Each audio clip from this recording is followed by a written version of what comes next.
comment bar. That's kind of nice. That is nice. Yeah. That is nice.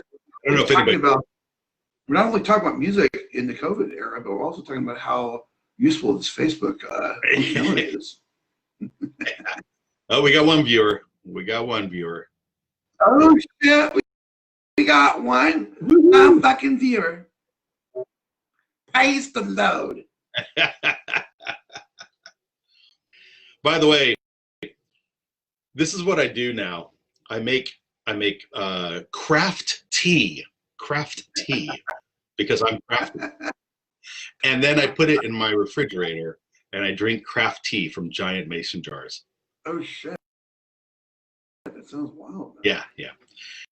It's wonderful until you try to go up concrete stairs, lose your footing, put your hand forward, and then it slices your hand completely open. Oh.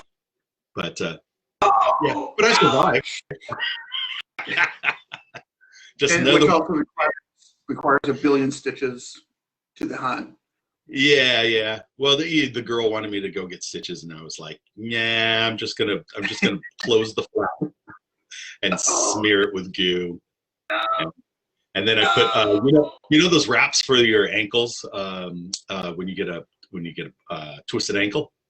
I put that on with like a paper towel pad underneath it, and that's it healed up like super quick. Oh wow! I mean, it was like an 1.5 inch flap just hanging. Like new skin and that stuff you would buy at the drugstore. You put it on, and just creates a new skin. That's good, man. New skin. Yeah. So tell me, Curtis, why are you here today? Tell me, why are we? What is the discussion? We're here to talk about music in the era of COVID. Where do we want to go? What do we want? Hey, San Jose. What are we doing in San Jose? Does San Jose even have a music scene anymore? Who knows? No restaurants, right? Yeah, I mean, you could certainly just look around the landscape and, at least every other day, if not here in the South Bay, around the Bay Area, you're getting like news reports of like, oh, this major great venue X is closing. This place over here is closing. And I can't, list those places off the top of my head, but it is a little concerning because, what's going to happen when everything, if we could say, they roll out the vaccine and everything's starting to get back into the grill of things, what happens to the venues? Will they still be here? My feeling is that unless some mad super relief package comes on from high, that it's not going to be anything like it was before. Yeah. Well, I think there's going to be a moment people are questioning what can happen. And then I think it's going to be a mad rush. Like everybody wants to have a freaking band in their coffee shop, in their garage, in their place of work. And so you're going to have a mad rush for some sort of like artistic outlet and something shiny to lure all the people into your business. And I think that's going to be really awesome for about a week. And then you're going to have 2 weeks where it descends into this drunken slur where it's like a million vicious Santas at SantaCon just beating each other around in the middle of the street.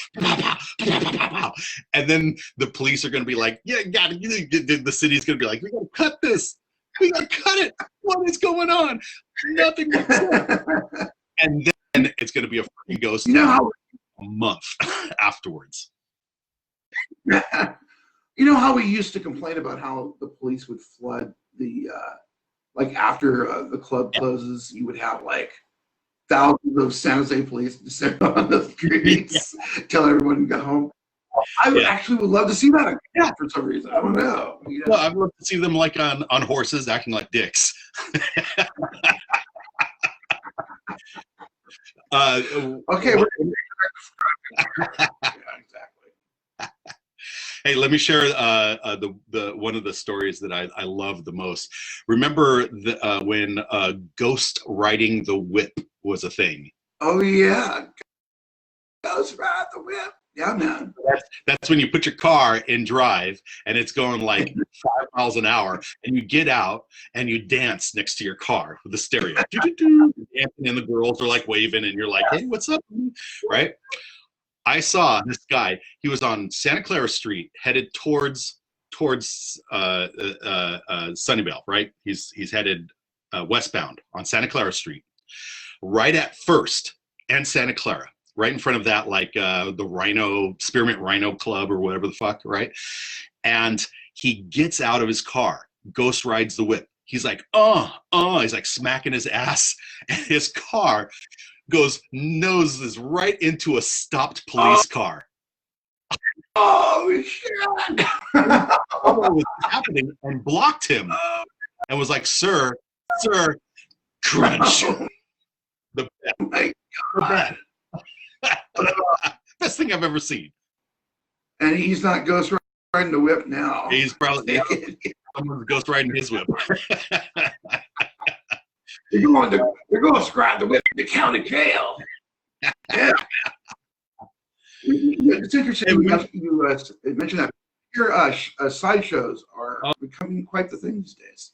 Oh my God, sideshows are killing me, man. They sideshow outside my house. Literally outside my house, just burning. Like, I'm like, are you out of your freaking mind? It's 3 a.m. Like, oh my God. And shit, but like, we don't have to go Mad Max. You know, we can wait till the buildings crumble. No, it's crazy. I think we had one sideshow roll through in our neighborhood a few months back, but it's just interesting. Like, you know, the way they set it up, you got like a crowd of people around these cars.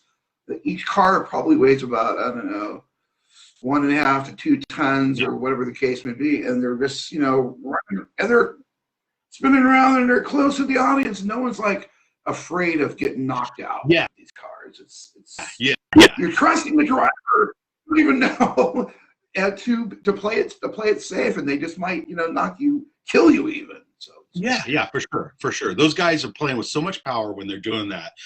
They've got their engine winding completely out, and the bald tires are spinning like crazy, which is everyone's going to die of freaking toxic fumes.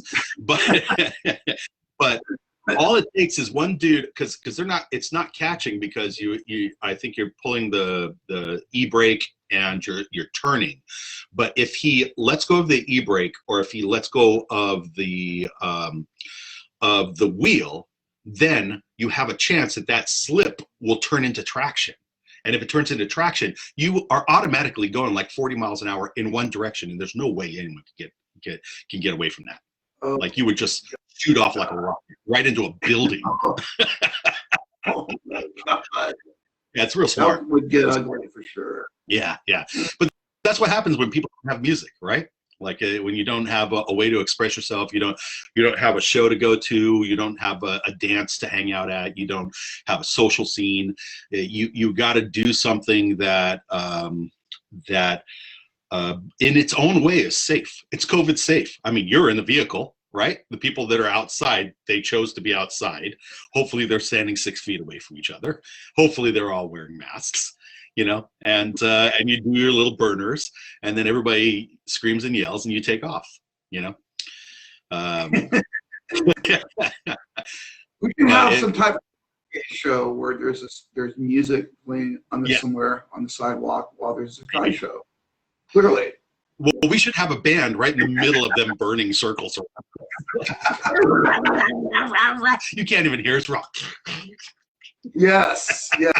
I can see it happening now. San Jose Zone. Yes, right. Hey, we got people checking. We got 14 people. We got some people chatting on the sidebar. This is nice. I like this function. I don't think we can chat, though. Can we chat? Oh, wait. If I open up chat, no, it's just chat between us. Oh, really? That's crazy. Way to have people just add their... Yeah. Well, we've just found There's so for everyone who's watching, we're just checking out the Facebook's room live posting function, right? So we open up a room, lock the room, live post it, and it's showing me a thread of people's conversation coming from the live post, but we're not, we don't have access to it because we're in a room talking to each other. So I can chat with him all too, and you guys don't get to see it. Now, I happen to have a second screen open with Facebook, which I can go to the video of us and then chat. I think that's how you're supposed to do it. Okay. So they can chat. They can chat in view of the room, but they can't chat. While you can the stream itself. Understood. And that's fair. Yeah. That's fair. But getting back to the future landscape, I honestly hope that the venues will somehow find a way to stay open, and that sooner than later. And I would love to see the city of San Jose be a part of that accelerating of reopening these venues. I don't understand why the city of San Jose hasn't done or taken steps to make that happen to begin with. Like, we should have had already like some type of plan saying, come 2021, we're going to dump a pile of money into the venues, and we're going to back we're going to back these institutions, really, to make sure that people that are living around downtown, people that are attending San Jose State, all the kids, everyone can then get back to letting the healing begin through assembling and hearing bands perform. So I'm not sure why that's not happening. It is to a certain extent. I think that people like Rachel Warner from the Caravan and Phil Maresca from Downtown Events, they're working real hard to try to make things happen with SOFA and with Porch Fest and with all these other entities. I think, though, that it's a matter of limited money, limited focus. So I think that if more artists like us kind of bum rush them and just go, hey, we got an idea, let's do it. This is just an impromptu. Let's try it out as an impromptu and see if anybody responds. This is a $0 event, right? So much like Porch Fest, you can say, hey, we're gonna decide to put bands on my front lawn, and the cops can fuck off until it becomes a city nuisance, and see what happens. But it takes that first person to be so audacious as to do something like that. Right, especially when you have a state pushed lockdown. You would have to super be rebellious to do something like that. Yeah, and be willing to take. I think, though, that this is something that you would want to launch after the lockdown has been lifted a bit. Just like lockdown was lifted today, and by 4 p.m. we're going to have a party on the front lawn. Mm-hmm. Let's make it happen. So you got to have a bunch of musicians that are just ready to go at a moment's notice, and kind of watching the news and the COVID reports and that kind of stuff, so that when it does happen, it's like quick and a quick and vicious response with awesome arts to it. Yeah, totally. Totally. I can see that being a thing. The minute the lockdown is lifted, we just go right into it and do it renegade style. Even maybe the first gathering would not necessarily be at a venue, but just kind of like somewhere. I don't know. Somebody says, "Okay, we're all going to go here, and we're going to drop it here," and that as a kickoff, if you will. tailgate party kind of style. For sure. Yeah, we gotta do something. Gotta make it happen. But yeah, do you know Phil? Yeah, absolutely, I do, and I'm aware of the sofa streams that were being broadcast. They seemed pretty cool. And I know that also on the podcast side of things, Echoplex Media, we've been pushing the local level on Tuesdays as well, and just basically trying to keep the spirit of engagement alive with fellow musicians, and continuing to support everybody's desire to put music out there. And I also found that not to throw what do you call that, a monkey wrench. Not a monkey wrench, but like an ad. But if you go to Echoplex Media right now, like there's a 24-hour stream that's happening, and I just recently learned that you can actually now request a song in midstream, and it's kind of like in an automated state, which is pretty cool.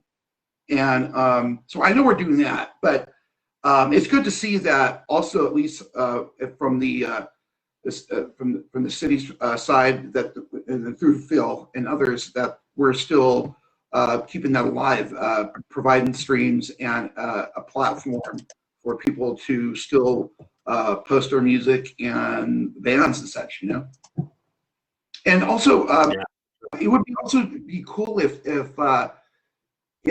maybe like on from the just perspective of the artist community, that if they were also involved, collectively having music with people from the art community, and whoever, all the functions, Black Party, all of these things come together and make it a thing. Yeah, for sure. And I'm here by I'm here by listen. Yeah, sorry. What's the chat action looking like? I can't see the chat action. You should be able to see it on the sidebar. Do you see there anything on the sidebar? You see it. I gotta flip it. Sidebar. I don't see any. It says comments not available. Should I refresh? Yeah, open up a second window for just Facebook and find it. It's posted on my personal page, so just go to my personal page. Oh yeah. This is so interesting, talking about like technology.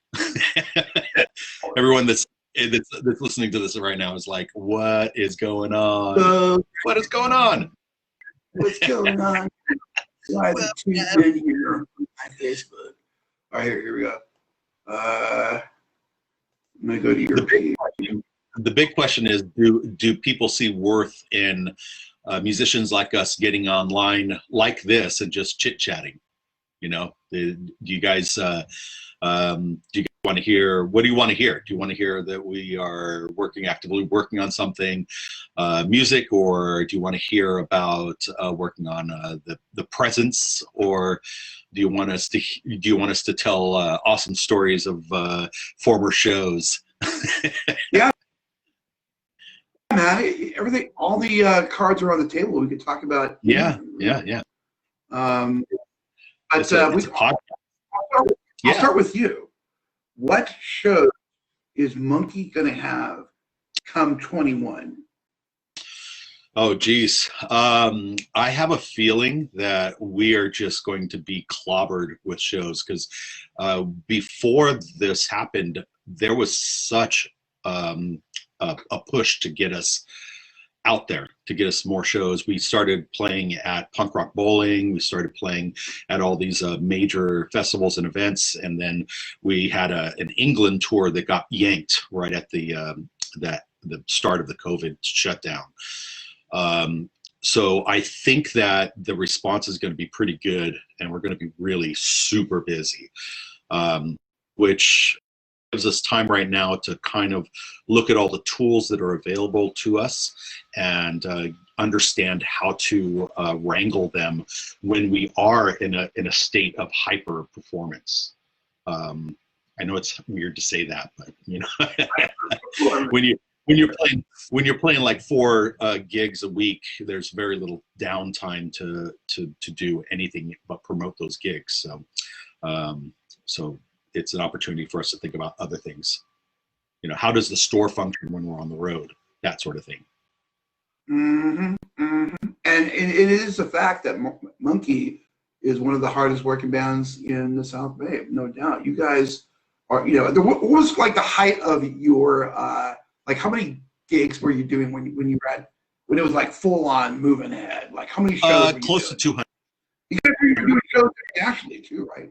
Yeah, yeah. Close to 200 a year. Woo! So we were doing at times we were doing locally, like when not on tour, we were doing between 15 and 20 gigs a month. Wow. In the Bay Area, in the Greater Bay Area, and then we were hitting the road for like a month and a half at a shot, coming back for 3 months, doing like, you know, anywhere between, I guess, let's say more realistic, between 12 and 17 gigs a month, and then doing that for like 2 or 3 months, and then going back on the road for another month and a half. So we were really active at one point, but there wasn't a scene to support it. It was more like we just wanted to see how far we could push ourselves, because there at that time it was 9/11, and the whole world wanted emo and nothing else. And so we were out there playing ska, and there was like, you know, we're in frickin' Lincoln, Nebraska, playing to like 3 people, playing our heart out, like banging it every single night. And there wasn't even anybody to enjoy that. You know, some of the places just had the frickin' bartender and the chef, you know, the door guy. But those guys, they still show up at shows. That's the crazy thing, is we'll be in Southern California, and some guy will walk up to us and say, I saw you guys, and you know, in some, you know, St. Louis in 2003. And we're like, what the hell? And he's like, yeah, I didn't know you guys were still doing it. And I came out, and like, sure as shit, it's the same guys, and you guys still slam it. And I'm like, cool. I'm like, I'm like, nobody showed up that show. And they're like, yeah, I was the door guy. So, you know, that's it's interesting. Like with like ska music, is it harder to? Is it more accepting in, like, do you find that it's like more accepting in Midwest states or Southern states? I mean, does it vary? Like, is it hard to push ska in, say, like a place like Nashville, for example, or something? It's not that it's harder, it's that or easier. It's that on the West Coast, you've got competition and stifling of creativity, whereas in the Midwest and in the Heartlands, you've got a lot of people that are just aching to see something. They just want to see anything, and the fact that it's coming from the West Coast only makes them more interested. Right. Hey, right. Hey, Jose down by the freeway. Jose from Molcajete is on. What up? Yeah. What up, Jose? Uh-oh. Hey. What are you talking about? I'm visually podcasting here. Hold on, my food. Also my food. We're visually podcasting. I got him a new rubber toy. Got a new rubber toy? Yeah. Nice. Look at that. This is how you recognize true love right here. I love Smash Burger. They are the joint for me, man. That's a good one right there. So. I got the dog here too. Oh, you got a dog. Well, he's hanging out. But anyway, where were we? Clyde Schumann says. You flashed Smash Burger. My mind just like melted into the territory anymore. Oh my God. Like, do I need that? I'm like, okay, do I call my, do I get my phone and order this food right now or not? You order the awesomeness to be delivered to you. We have a Clyde Schumann from North Dakota, and he says, as someone from North Dakota, he's right. We are always dying to see someone with new ska. Yeah. Yeah, so I find that playing to these rural communities are sometimes even if the crowd isn't that big, the love is a lot stronger. Because on the West Coast, if you go to let me give you my dissertation on the West Coast. If you go to Southern California and you are not from Southern California, and someone hasn't talked you up like you're the greatest thing next to sliced cheese, people will literally walk outside and smoke in the parking lot while you're playing. So you will attend a show that is absolutely packed, and when you get on stage, there was 3 people in the room. They don't even stay, because it's got to be a thing. It's got to be a thing. If you're not buzzworthy, then why the fuck should they spend their time on you? So they smoke, you finish your set, and then they filter back in. You see 100 people come into the room. It really sucks. In the Bay Area, completely opposite. You have all these people that have love for the music, but the Bay Area is not about music. The Bay Area is about making money on technology. So if there isn't a tech thing about your music, let's say you're a famous podcaster or a famous tech guru, and you're playing and you're broadcasting on like 5 different media sites as you're playing. No one's going to show up. Nobody cares. Nobody cares. Can they get rich off of you? No, they can't. So do I spend 2 hours and $100 of my money to see a band, or do I go home and finish the coding that will make me into a millionaire? And that's what the Bay Area is about. Yeah, that's you hit it on the nail on both points. Yeah. I'll tell you, I'll give you a little secret. I have a strong desire to see Rebels Camp perform in the Midwest, outside of California, and if it were possible to go out there, because I know that we would be instantly received, no question about it. It would be I envision it as being a life experience, a real life experience, like a life-changing experience, to meet people that I would have never encountered, just being here. And what I really dig about your perspective is that you've been out there and you've seen the landscape, and you know that people are accepting of music, and in the context of what Rebels Camp is all about. We're not really tied to specific genres, but we're tied to about just dropping it, giving it our 100% to the music. I think that's really, really compelling. It really is.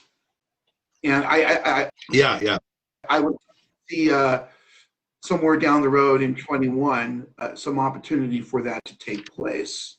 And knock on laminate particle board here. I hope that will go down. But the thing is, I wonder, in a big city like San Jose or San Francisco, can we achieve that effect where we can bypass this gate? I guess we would call it the Gatekeeper Model. Yeah. Where I don't know.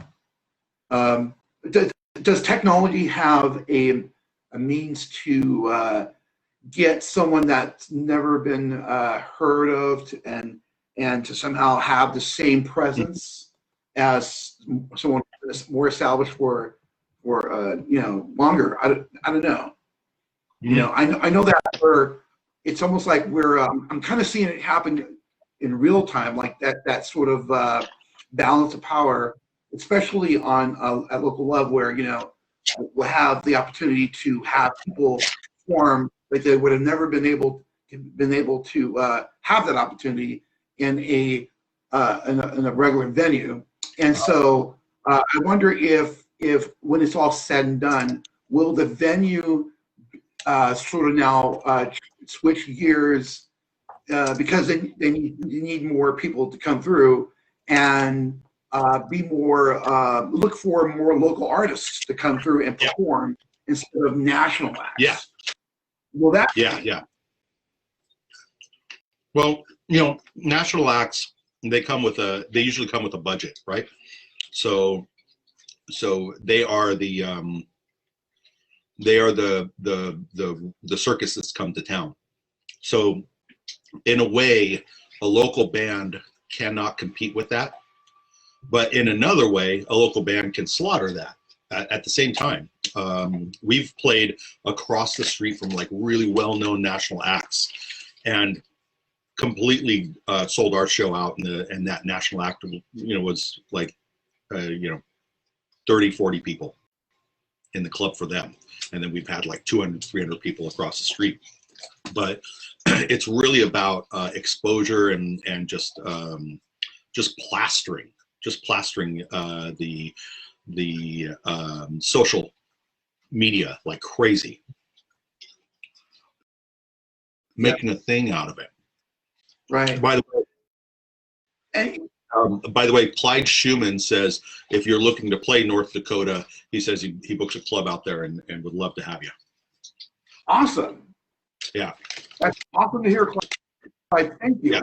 You know, I may actually, I may have one of our band members possibly contact you. I don't know, to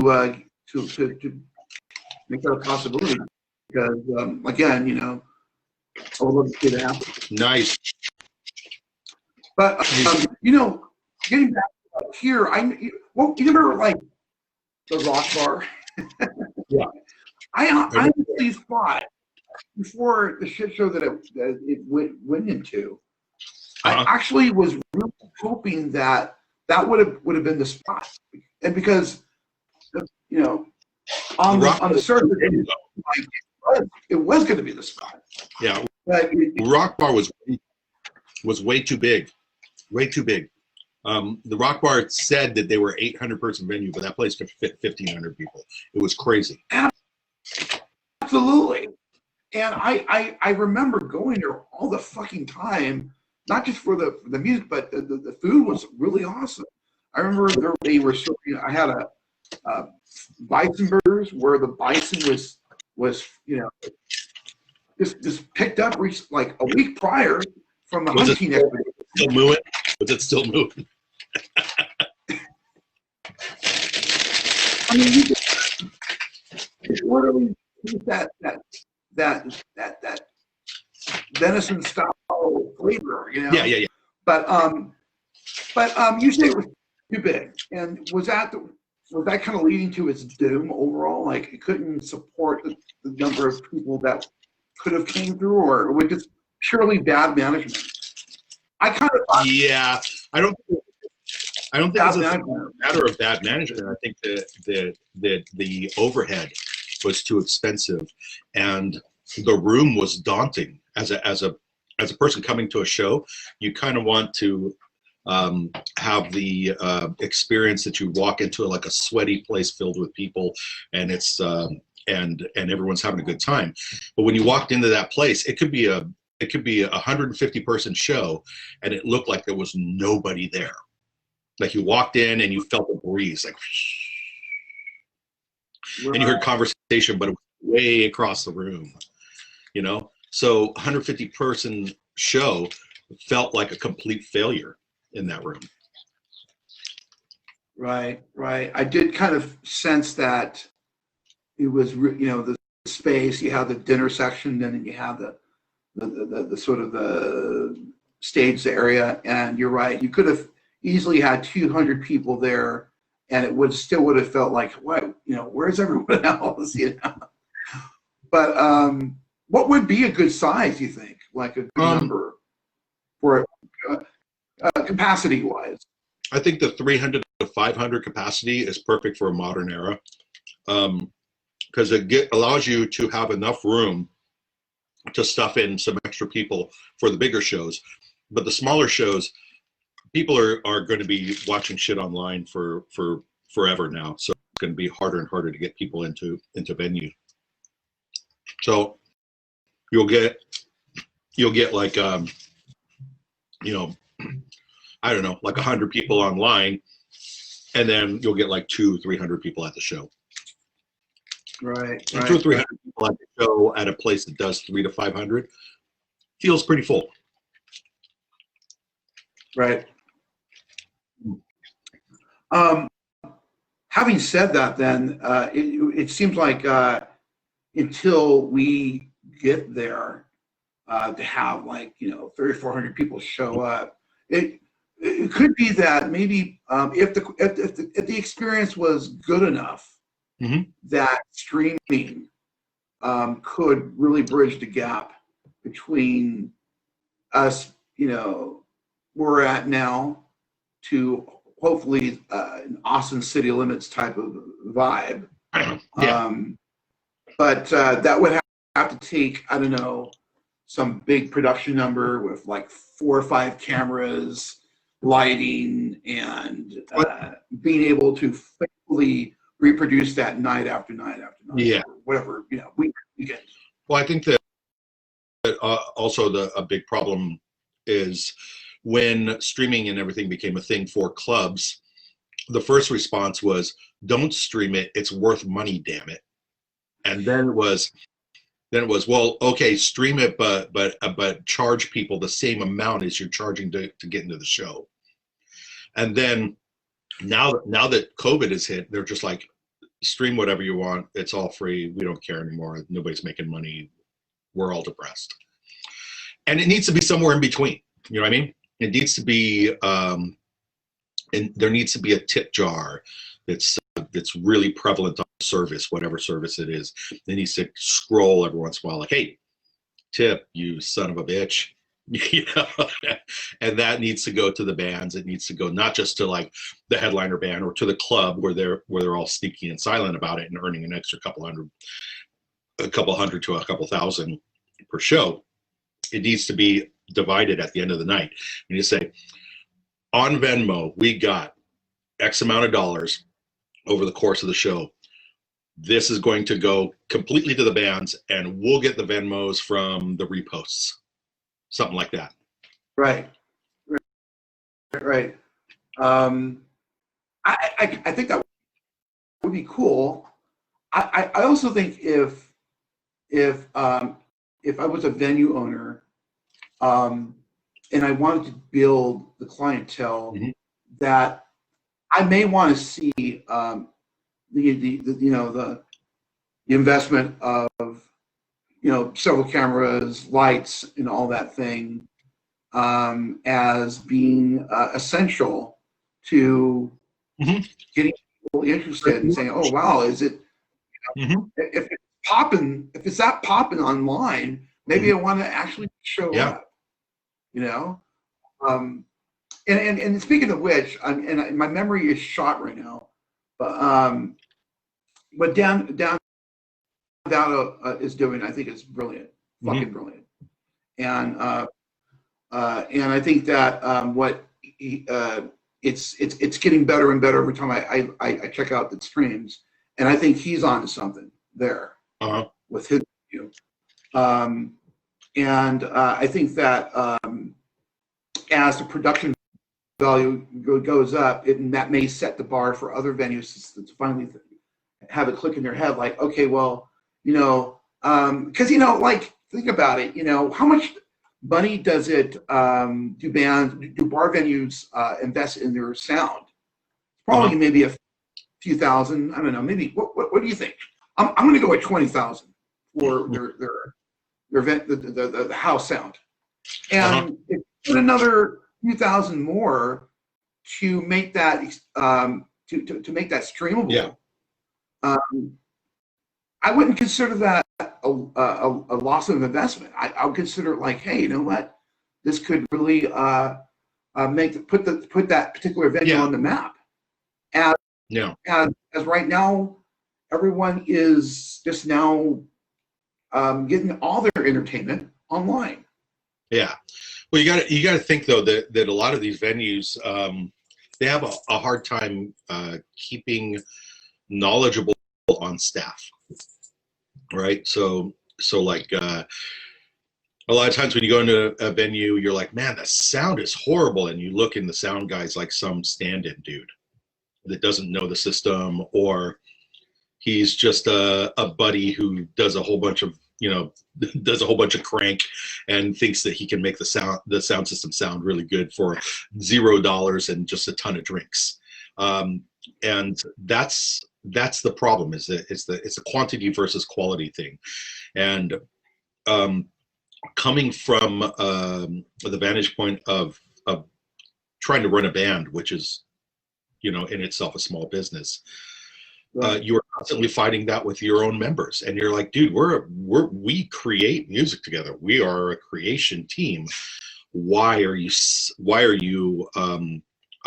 dabbling in drugs and cohorting with women when you should be picking up your equipment and you should be greeting people? And that's the one thing that I had to like kind of nail into my guys' heads, is that that once we get to a show, we're like, as soon as we show up, as soon as someone sees us, the show is on. The show is on. When you walk out your door and you close it for the night and get in your car to head to the show, you're already on stage. Anyone that you interact with that recognizes you wants to see that it's part of the show. Right. And there's a tendency, especially with a band that plays as much as us, that we're like, okay, the booze, where's the pot, where's the chicks, where's the this, where's the that, and meanwhile there's 400 screaming fans that are wanting just a autograph or like tell you like, hey, I really liked your show, and that will cement something in their heart about the experience. And it will bring them back with all of their friends in tow next time. And you're not out there. You're not greeting them. You're sitting here pounding your 6th beer and trying to put the make on a girl that no one is going to go home with. So why do it? Why do it? Get out in the crowd, shake hands, kiss babies. We're politicians here.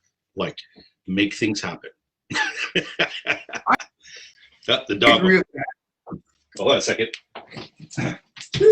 On a station identification rate. This is the Curtis Meacham show. Sorry, Curtis Meacham. Yeah, I try. I'm a little. I get a little fired up about certain topics. So. Oh no! I love it. I love it. I will give you my. I'm going to reveal my guilty pleasure on before everyone here on Facebook. My favorite show on TV is Bar Rescue. Oh yeah.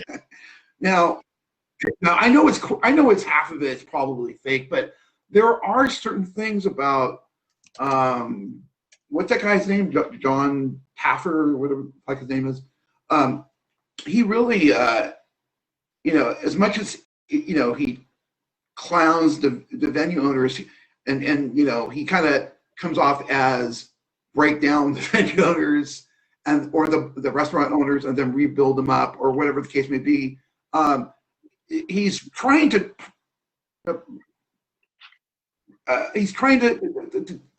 communicate the idea that that people that go out, whether it's for food or music or whatever, they're going out for the experience.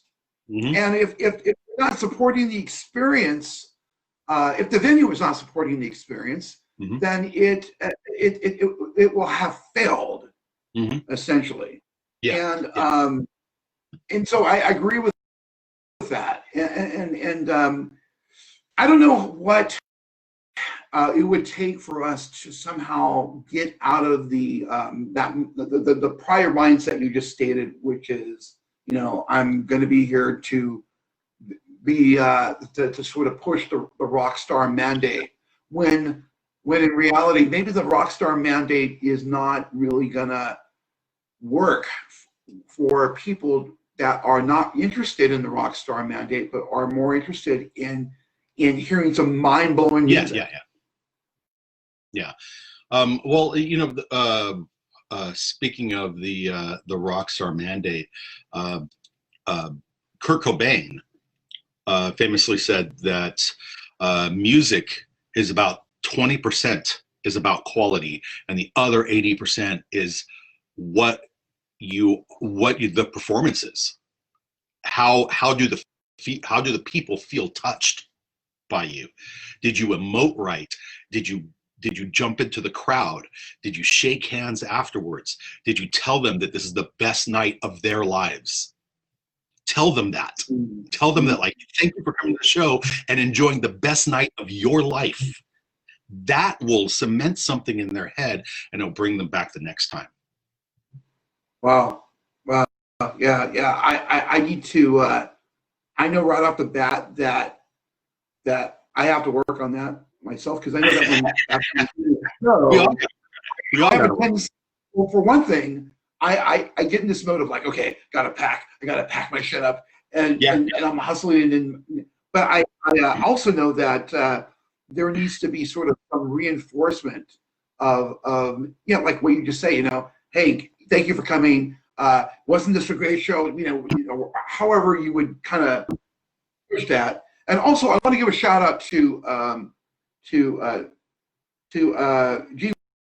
Willikers, the lead vocalist of Kamp, because he's inspiring in that way, in the sense that when he gets behind the mic, he gives 100%, 110% in doing that, and really just trying to give it all, in that in letting the person out in the audience know that we're giving our blood, sweat, and tears. Yeah. And I think that's really cool that Sure. that people, not necessarily me, because I play keyboards, right? But I'm not like I may not have the ability to connect directly, but to the audience, but with respect to how people are able to, as people that are front runners, or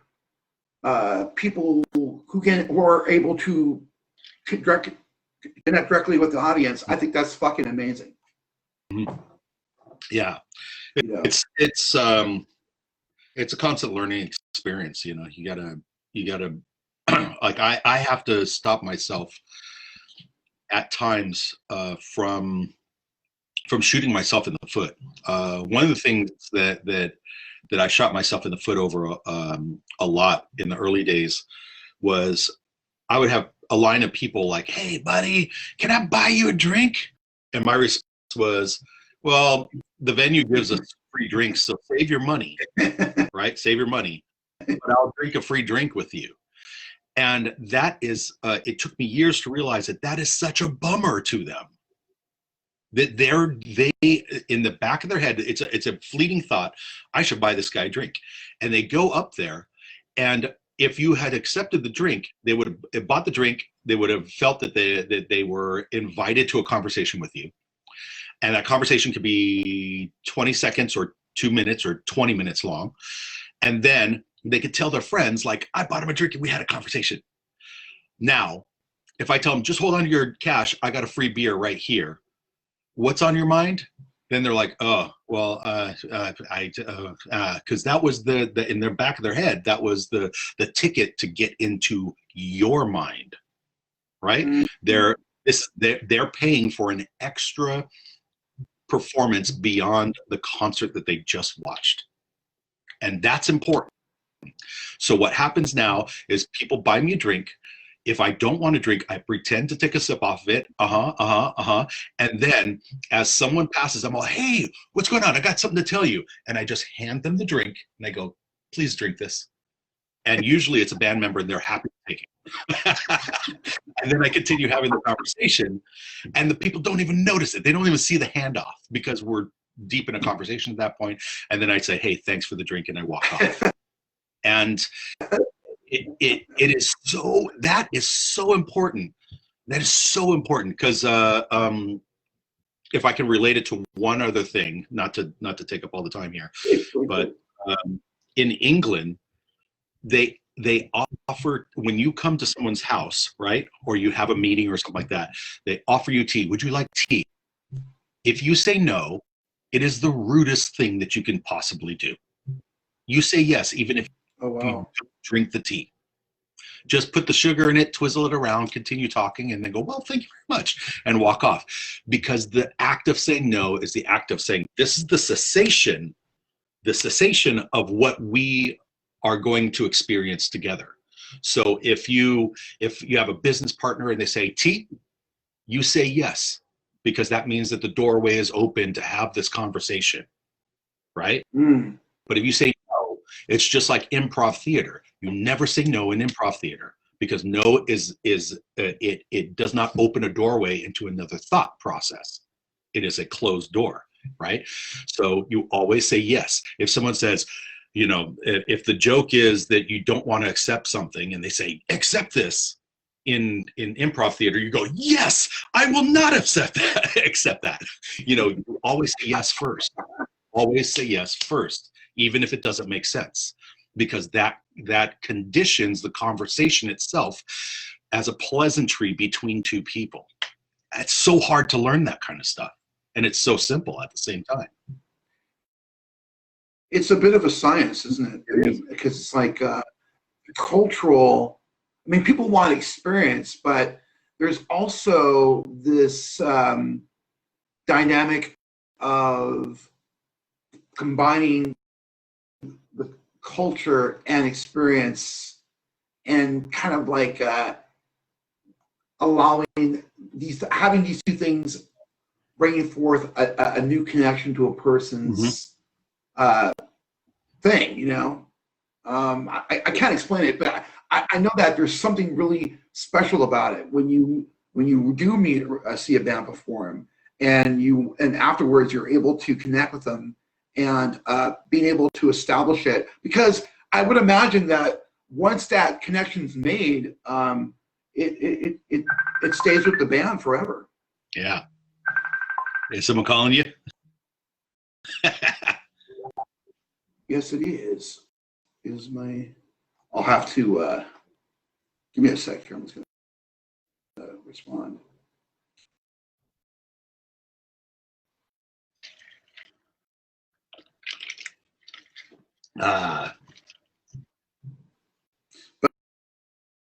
But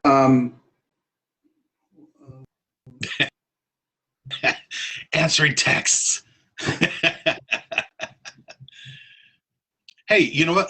Let's take a break here and just talk about your band real quick. Let the people that are watching know where they can find your band.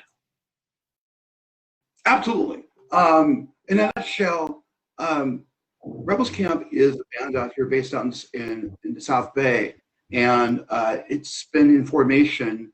Well, I joined the band in 2012, but I know that it's been in formation for a minute. And it's basically was established by the three Hustle Camp brothers, Jesse, Jeremiah, and Justin, and also Dan, Joe Donnie, and a few other cats. And you know, we have 3 albums out there already created. You can check them out on different spots. I won't mention this one outlet because, you know, right now they're terrible with preventing our music being played on YouTube. But I will mention Spotify. I will mention also you can hear our music being streamed on Echoplex Media and other places. But we were about to drop an album before the pandemic kicked off, and the album is fully ready to drop. But we're just in this. I guess we're kind of like deciding what the best time that's going to happen, and I'm really excited about that music, to believe it or not, because if for current Rebels Camp fans, if you hear our music, you'll note that we drop the music, we kick off the jams, and it's something else being communicated. In fact, if there was an album I would introduce new fans of Rebels Camp to, I would direct them to Intent City, which if you want to drop that as well, Chris, that'd be awesome. Because I think that for me, that album is significant in a lot of ways, in the sense that for whatever reason, for reasons I don't understand, it kicked off this direction for us to unknowingly touch on some of the issues that we're now seeing drop right now, especially with the pandemic, especially with all the things that are we see as dysfunction and social consciousness kind of rising up in the middle of all this. And I'm very proud of all that we laid down. And I think with this new album that we're going to be dropping in 21, that it's going to be on point with the same kind of intensity and direction of dropping the jams, getting funky, getting soulful, getting down with all of the genres. Yeah. But at the same time, also declaring things that are always brought from the subconscious as a band collectively, which is really fucking highly unusual, because I played in other bands previous to this, but I never saw a band where we would get together in a room, and then all of a sudden, not only does the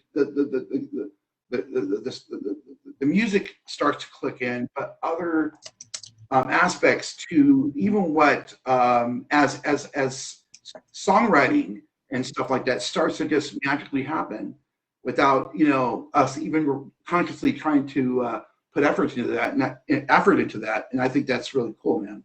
So if you haven't seen Rebels Camp, or if you want to check it out, check out the music and be entertained. Yeah. I just I posted at least your FB link to this thread, so that people are vaguely interested. They could check it out. I've seen them before. Good group, good music, good stuff happening. Mostly like improv, funkadelic kind of groove music.